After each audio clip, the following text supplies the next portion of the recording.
los aspectos relacionados con los errores innatos de la inmunidad, pues obviamente también ha sido una experiencia bastante interesante, aunque muy intensa, porque digámoslo que gracias a esta pandemia se tuvo la oportunidad, creo que por primera vez en la vida, de juntar más de 120 centros de investigación en errores innatos de la inmunidad, en infecciosas y todo, para crear un consorcio internacional que se llama el Human Genetic Effort, COVID Human Genetic Effort, que de alguna manera nos ha revelado aspectos muy interesantes sobre la enfermedad y nos ha permitido establecer que también para esta enfermedad infecciosa, en este contexto, podemos explicar algunos aspectos de su patogénesis por medio de errores innatos de la inmunidad, o incluso por algo que se ha vuelto más relevante ahora y que pues no voy a hablar de ello, pero que los invito a que conozcan más, y es acerca de autoanticuerpos que se generan naturalmente contra moléculas del sistema inmunológico que eventualmente resultan en un bloqueo de la respuesta inmune en estos pacientes y que pueden explicar hasta el 20% de las neumonías hipoxémicas en los mayores de 60 años. Estos artículos están publicados ahora pues y seguramente van a conocer más, porque además de eso, estos estudios también están revelando, por ejemplo, que los autoanticuerpos pueden ser causantes de eventos adversos a ciertas vacunas, como la de fiebre amarilla, y además al final les menciono algo más sobre esto. Bueno, entonces voy a empezar. Bueno, siempre es difícil empezar para los inmunólogos porque más o menos pues no somos los más populares de este mundo en términos de lo que hablamos todos los días, pero afortunadamente nosotros nos entendemos más con los pacientes incluso que con los ratones. Entonces, pues gracias a ellos es que hemos podido aprender mucho sobre las enfermedades infecciosas y cómo es que el sistema inmune responde contra ellas. Entonces, este es el objetivo fundamental de nuestro sistema inmune, el de combatir las infecciones. Y para eso hay toda una serie de células que se generan en los órganos linfoides primarios, particularmente en la médula ósea, y que maduran algunas de ellas en el timo, como los linfocitos T. Y obviamente esas células tienen que salir a la circulación, colonizar los órganos linfoides desde muy temprana etapa en la vida, y no solamente lo hacen desde que empieza ya a formarse el sistema inmune, rápidamente empieza a colonizar, sino que lo hacen en forma de hordas de diferentes tipos de células que van colonizando todos los órganos linfoides secundarios, y eso va formando el sistema inmune que a nivel prenatal cambia drásticamente cuando ya nace el bebé y empieza otra forma de colonización con más células. Así que es un fenómeno dinámico tremendamente interesante que nos revela muchas cosas sobre las células que surgen durante la época fetal y colonizan órganos, incluso como los pulmones, en donde se ha visto que ese tipo de células, cuando ocurre una infección muy severa, pueden desaparecer y las células que las reemplazan no cumplen la misma función. Así que es importante, yo creo, que entender todos estos aspectos. Además de eso, obviamente, pues tenemos lo que clásicamente conocemos en inmunología como la inmunidad innata, la inmunidad adaptativa, una serie de células y moléculas que participan en la respuesta inmune inicial y que eventualmente resultan en una inmunidad adaptativa que nos lleva al desarrollo de la memoria inmunológica, tanto de linfocitos T como de linfocitos B. Ahora, voy a hacer un giro muy grande porque realmente pues, yo empecé estudiando inmunología y casi por casualidad y por gusto de la doctora Diana García Dolarte terminé trabajando en errores innatos de la inmunidad. Realmente yo trabajé en inmunología del cáncer, pero después de conocer los pacientes me di cuenta que era tremendamente interesante y valioso, no solamente desde el punto de vista médico, poder entender estas enfermedades, sino poderlas tratar también. Y para mi sorpresa me di cuenta de que realmente era un tema que se venía tratando desde hace mucho tiempo, incluso desde finales del siglo XIX, cuando se empieza a identificar la naturaleza real de las infecciones, como es los microbios. Obviamente surgen una serie de componentes que establecen las bases microbiológicas de las enfermedades infecciosas en humanos, y con el tiempo empiezan a aparecer otros aspectos fundamentales de ellos, como los veremos ahora, pero algo que también surgió por esa época fue evidencia que sugería que las infecciones se transmitían en la descendencia, o sea, la característica de la enfermedad infecciosa se transmitía en la descendencia, y esto se hizo principalmente en animales y en plantas, demostrando que de alguna manera el componente genético del individuo infectado era fundamental también en esa respuesta inmune. Por lo tanto, yo creo que eso empezó a crear toda una serie de carreras y finalmente, pues digámoslo así, la ganaron los microbiólogos y los ganaron los epidemiólogos, y finalmente este tema de la susceptibilidad genética a las enfermedades infecciosas fue quedándose atrás. Pero la gente seguía publicando, y de hecho es la primera publicación de una enfermedad que me fascina a mí, porque realmente revela lo que es capaz de hacer el sistema inmune intrínseco de cada uno de nuestros tejidos, porque la inmunidad innata obviamente nos habla mucho acerca de las células fagocíticas, dendríticas y todo este tipo de células que combaten rápidamente las infecciones, pero no nos están contando que cada tejido tiene una inmunidad intrínseca. Y esta enfermedad, que fue descrita en 1922 por primera vez, y luego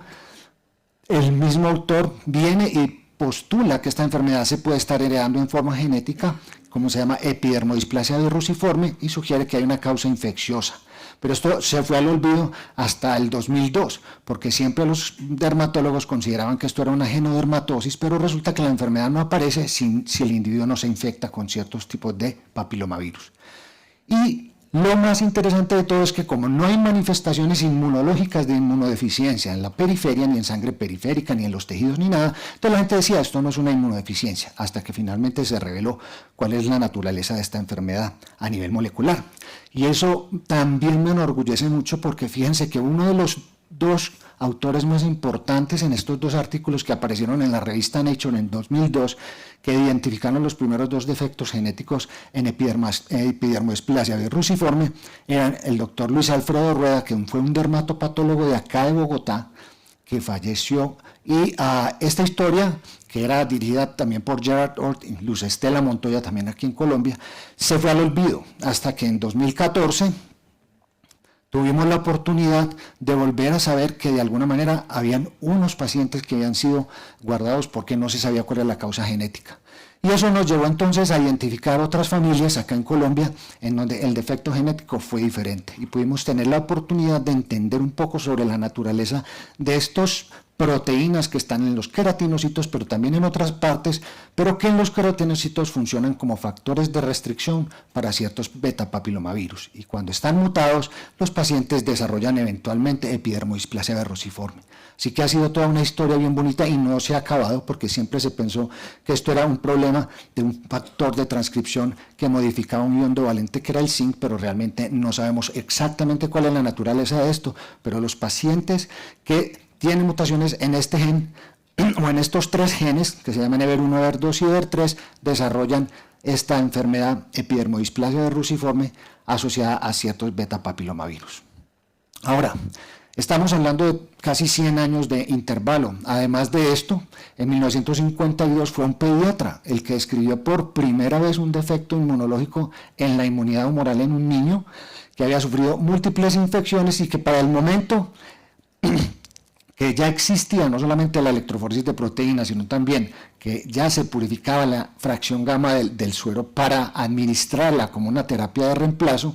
Este doctor se dio cuenta de que el problema en este niño radicaba en que no tenía fracción gamma, y él dedujo que ese era el problema que estaba causando la susceptibilidad a las infecciones. Por lo tanto dijo, como hay gamma globulina, pongámosela. Y por 14 meses que él lo vigiló, el paciente dejó de hacer infecciones. Eventualmente el niño falleció de múltiples complicaciones que ya tenía por toda esta historia de infecciones, pero probó el principio de que realmente en estas infecciones existe un problema inmunológico y que además se puede modificar si se hace una terapia de reemplazo adecuada. Eso fue en 1952 y tardamos todos estos años hasta 1993 para poder identificar el defecto genético causante de esa enfermedad. El progreso en esta área de la inmunología siguió, porque además se encontraron pacientes que no solamente tenían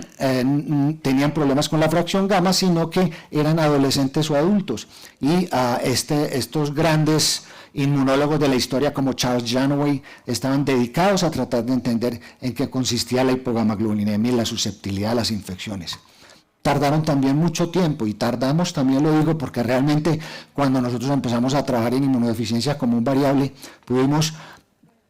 detectar unos genes que eran los responsables de la hipogamaglobulinemia en estos pacientes, hasta que en el 2006 identificamos lo que yo considero la primera inmunodeficiencia humoral bona fide en humanos y que hoy en día pues sabemos que ya causan muchos defectos genéticos. La deficiencia de adenosina desaminasa es una enzima que participa en el reciclaje de los nucleótidos. Fue un evento también muy importante y esto se hizo en 1972, pero se tardaron más de 15 años en descubrir cuál era el defecto genético. Y esto es importante porque lo que estamos viviendo ahora nos revela un aspecto muy distinto de las enfermedades. Y algo muy interesante, especialmente en el área de enfermedades infecciosas, demostrar por primera vez que había susceptibilidad genética a micobacterias, que ya se conocía y se había descrito, pero no se conocía la causa, con la descripción de los primeros pacientes con deficiencia del receptor de interferón gamma, y todo eso ha llevado a una serie de estudios que han demostrado que los interferones tipo 2 son los que gobiernan que el interferón tipo 2, es el que gobierna la respuesta inmune a las micobacterias. Esto, obviamente, pues todo el mundo dirá, bueno, pero en el contexto de las vacunas y todo, ¿qué importa? Pues sí, es interesante desde el punto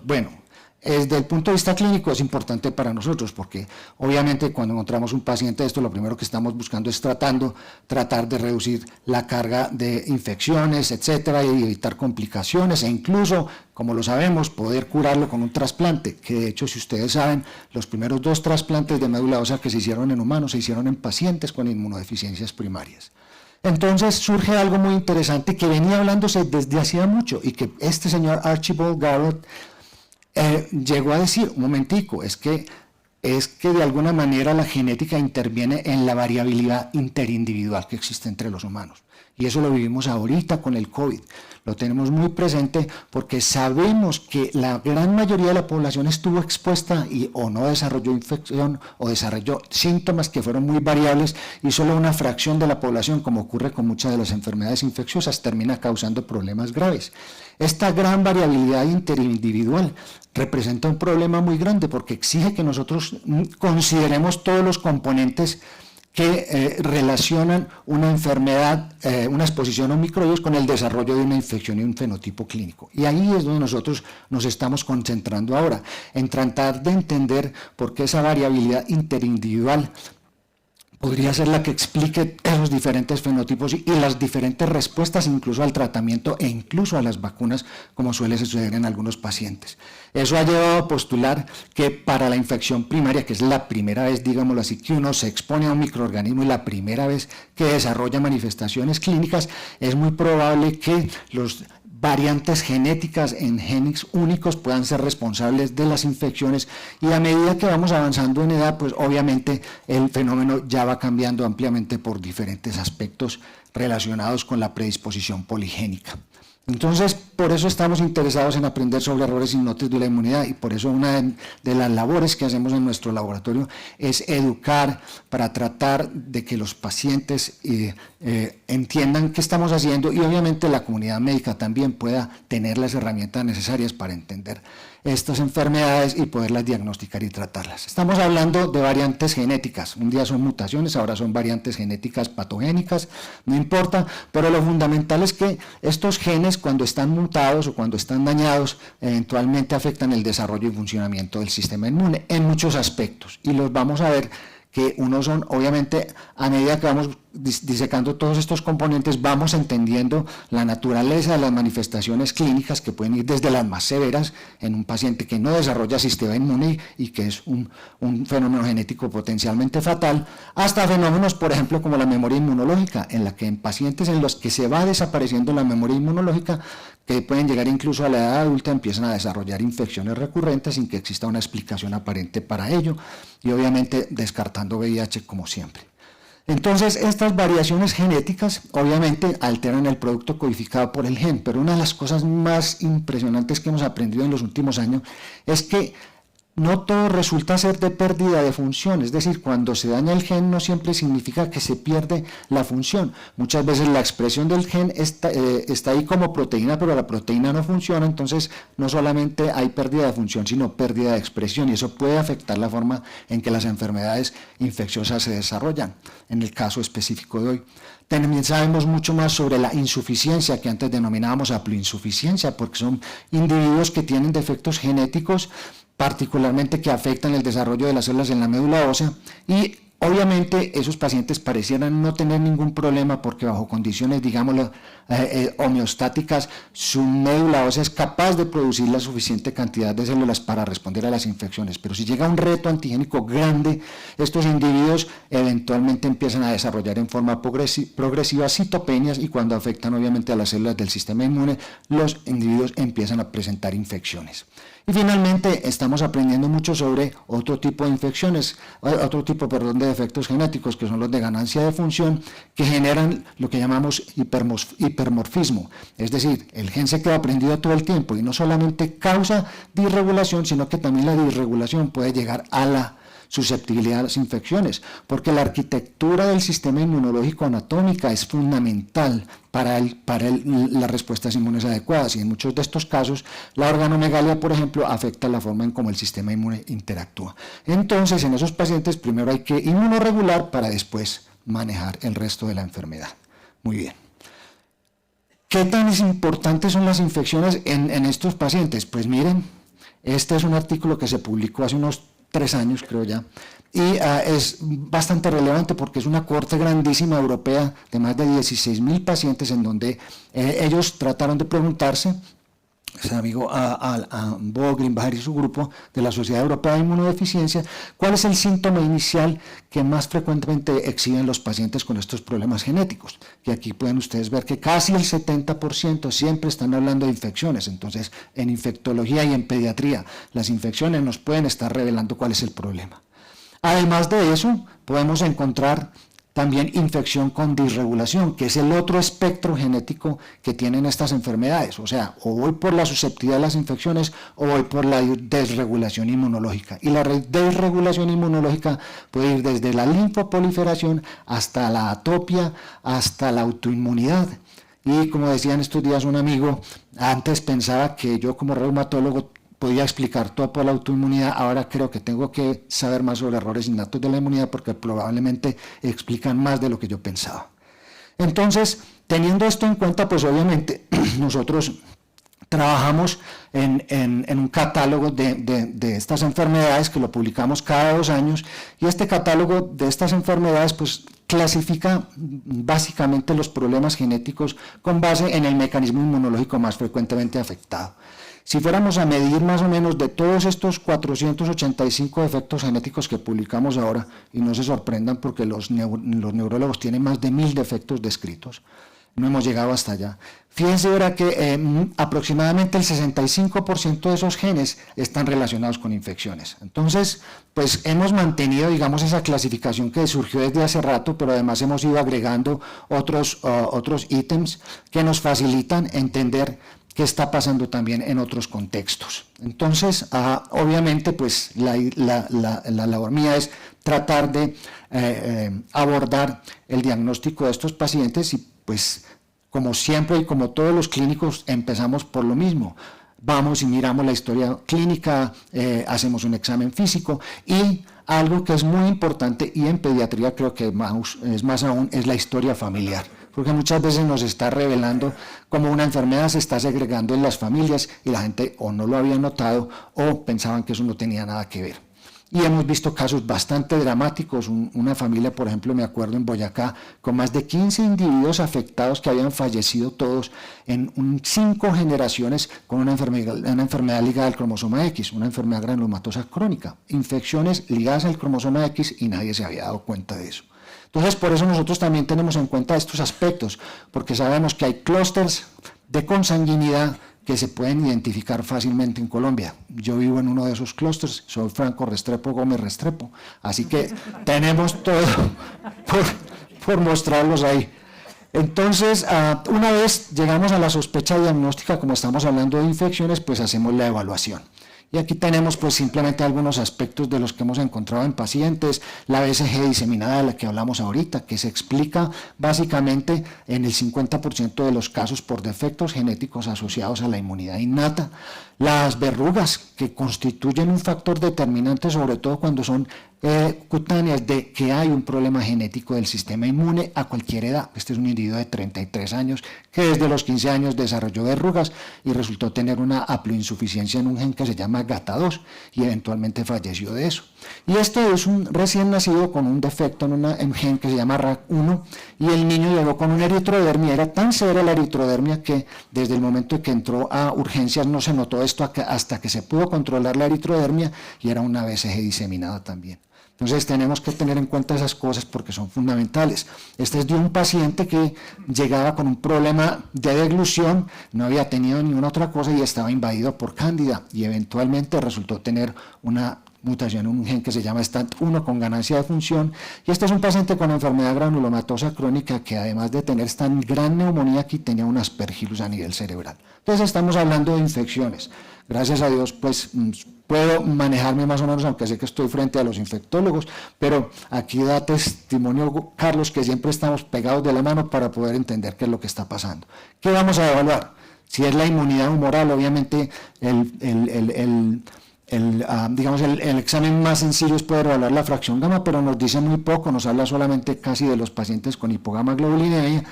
Tenemos que hacer una disección mucho más fina de los diferentes isotipos de las inmunoglobulinas y eso lo podemos hacer perfectamente en el hospital sin ningún problema. No es necesario estar haciendo subclases en este tipo de pacientes porque no tienen anticuerpos y hay que recordar que el que no tiene anticuerpos tampoco va a responder en pruebas serológicas, por lo tanto hay que considerar eso cuando uno esté viendo una infección en un paciente que no tiene anticuerpos porque no habrá pruebas serológicas que sirvan. Uno de los aspectos más importantes que nosotros tenemos en cuenta es la citometría de flujo y sé que existen muchas partes en Colombia. Ahora, nosotros nos hemos dedicado a desarrollar un portafolio de pruebas especializadas de inmunología que nos permiten evaluar las subpoblaciones, evaluar la expresión de diferentes moléculas, no solo a nivel extracelular, sino a nivel intracelular y evaluar la función de diferentes maneras y así podemos ir disecando poco a poco los aspectos inmunológicos del posible problema genético en el paciente. Obviamente también habrá otros marcadores o biomarcadores que podemos evaluar directamente en los pacientes y que están fácilmente disponibles para el estudio. Ahora, llega la parte más interesante de todo, es la evaluación genética. Porque ahora, como ustedes saben, pues ya el sistema de salud permite que podamos pedir los exomas y permite que podamos evaluar estos pacientes adecuadamente en muchos casos, pero lo que está pasando la mayoría de las veces es que los exomas terminan en los escritorios de nosotros porque todo el mundo empieza, ¿y esto qué? ¿Yo qué hago con esto? Esta variable de significado incierto, no entiendo. Este gen está afectado, pero es que me dicen esto. Entonces, para nosotros ha sido todo un reto poder ayudarle a los clínicos a entender qué está pasando acá, pero no sin recordarles que para cada variable de significado incierto, así sea en el gen que usted tiene, siempre habrá que hacer algún tipo de validación funcional. De otra manera, no es posible explicar el fenotipo en esos pacientes a menos que se haga este tipo de pruebas y como en muchas de las inmunodeficiencias, excepto en los defectos de la inmunidad intrínseca, tratar de demostrar alguna normalidad inmunológica. Dependiendo del tipo de infección nos vamos a encontrar con diferentes cosas y estas tablas son muy densas, pero la verdad yo no sabía cómo manejar esto porque es la primera vez que me toca enfocarme directamente después de tantos años de hablar de muchas cosas, pero quise traerles unos parámetros que sean los básicos para tratar de evaluar un paciente que supuestamente pudiera tener un problema, un error innato de la inmunidad. Entonces la edad. Es más probable que mientras más severo sea el defecto genético o incluya un componente muy grande en el desarrollo del sistema inmune, vaya a haber mayor severidad, pero hay excepciones. Hay individuos que empiezan a desarrollar las manifestaciones en la adolescencia y otros incluso en la edad adulta. La historia familiar es muy importante porque nos aumenta la certeza diagnóstica y rara vez se encuentra uno, porque pues, a nosotros nos llaman mucho a preguntarnos, tenemos este paciente, ¿y qué de la familia? Yo no he preguntado. Entonces les quiero recordar que por favor es importante que lo tengan en cuenta. La presentación de las manifestaciones infecciosas puede ser localizada, regional, invasiva o diseminada, o inusual o atípica. Cuando uno pone esa palabra al frente del paciente, tiene que empezar a pensar que algo pudiera estar pasando y particularmente en pediatría. Las complicaciones y secuelas pueden ser agudas, subagudas o crónicas y a veces pueden ser lo que llamaríamos inesperadas. Hay que abrir el ojo por ese tipo de expresiones que lo hace pensar a uno que algo raro está ocurriendo en el paciente. La respuesta al tratamiento, obviamente la necesidad de antimicrobianos, muchas veces nos está hablando de que hay un problema, es que llevamos tanto tiempo tratando al paciente y no hemos podido sacarlo de esa infección, pues hay que empezar a pensar que de alguna manera pudiéramos estar hablando de una enfermedad como estas. Y otra de la que ya hemos hablado es la vacunación, como las complicaciones postvacunales o la falta de respuesta inmune a las vacunas. Otras manifestaciones, como lo veremos, que sería el desarrollo de neoplasias tempranamente, puede ser muy importante. Entonces acá tenemos por grupos, se los voy a simplemente a mencionar. En las inmunodeficiencias combinadas severas o severas combinadas y en las inmunodeficiencias combinadas, obviamente las infecciones son severas, recurrentes y diseminadas, y aquí está toda la lista de microorganismos. Básicamente les puede dar de todo, infecciones por cualquier tipo de microorganismos o incluso por los que denominemos oportunistas. Hay manifestaciones infecciosas que se dan en diferentes formas, pero además de eso puede haber manifestaciones no inmunes y tenemos desde el diagnóstico neonatal a través de estas pruebas que se llaman TREX y BREX y el hemograma obviamente hasta las poblaciones de linfocitos, dosificar las inmunoglobulinas séricas y en algunos casos hacer algunas pruebas especiales. En las inmunodeficiencias combinadas que se asocian a rasgos sindrómicos, que es otro grupo grande, obviamente usted va a encontrar muchas cosas, microcefalia o displasia ósea o fracturas recurrentes, sangrados, ictiosis, etcétera, muchas otras manifestaciones. Las infecciones, como lo dice el título, inmunodeficiencias combinadas, también usualmente son severas y recurrentes y más o menos comparten algunos de los microorganismos que vimos anteriormente y se evalúan en forma similar, pero van a ser, digámoslo así, más disidentes porque les van a llamar a ustedes la atención sobre manifestaciones que son aparentemente no inmunes. En las deficiencias predominantemente de anticuerpos, las infecciones pueden llegar a ser severas, son recurrentes y puede haber sepsis y complicaciones, particularmente en tracto respiratorio, gastrointestinal y sistema nervioso. Más que todo bacterias, algunos virus, muy raro que haya hongos y obviamente la sintomatología puede variar en la edad y básicamente se hace el mismo tipo de análisis. Muchas veces es porque estamos enfocados en detectar el problema inmunológico de la inmunidad adaptativa y otras veces es para determinar o descartar que hay algo inmunológico en la periferia y que puede ser un problema en la inmunidad intrínseca. En los defectos en número y función de fagocitos, que son muy conocidos, pues obviamente también hay infecciones severas, abscesos profundos, neumonías, osteomielitis y casi siempre son bacterias catalasa positiva y en algunos casos micobacterias y hongos. Y aquí varía un poco más, pues porque también estamos buscando pruebas funcionales de células fagocíticas que van desde simplemente mirar un hemograma a ver si el paciente neutrófilo tiene neutropenia severa o tiene neutropenia moderada, hasta evaluar la funcionalidad de estos. Y esto es en donde nosotros nos estamos concentrando más, en los defectos en la inmunidad innata e intrínseca, la susceptibilidad genética a micobacterias, que obviamente hay que hacer una evaluación funcional del eje interferón gamma, interleuquina 2 e interleuquina 23, porque básicamente todos estos defectos en la inmunidad innata e intrínseca no se ve evidencia de anormalidades inmunes en la periferia y es mucho más difícil de evaluar, porque las hay para micobacterias, para virus, para hongos, ya sea candidiasis mucocutánea o infecciones fúngicas invasivas por dermatofitos que se pueden presentar incluso en la edad adulta, hasta encefalitis por herpes virus y por varicela zoster y asplenia congénita. Y en último caso, pues estarán los defectos del complemento más asociados a autoinmunidad y en algunos casos por microorganismos. Así que es importante tener en cuenta todo esto porque realmente a la hora de nosotros estar haciendo una evaluación del sistema inmune, muchas veces nos vamos a enfrentar a que no haya anormalidades, pero clínicamente por el fenotipo infeccioso, eso está sugiriéndonos que hay un problema inmunológico. Entonces, por eso es que nosotros siempre estamos atentos a que cualquier manifestación que se salga de lo usual nos pueda sugerir algún problema inmunológico. Y para eso hay herramientas no tan sofisticadas como en otras partes del mundo, pero digamos que hemos llegado al punto en que podemos hacer una caracterización detallada de algunos de estos problemas y obviamente ofrecer alguna alternativa, ya sea volver a insistir en algún microbiológico o insistir en inmunomodulación, administrar citoquinas o incluso un trasplante. Listo. Así que muchas gracias.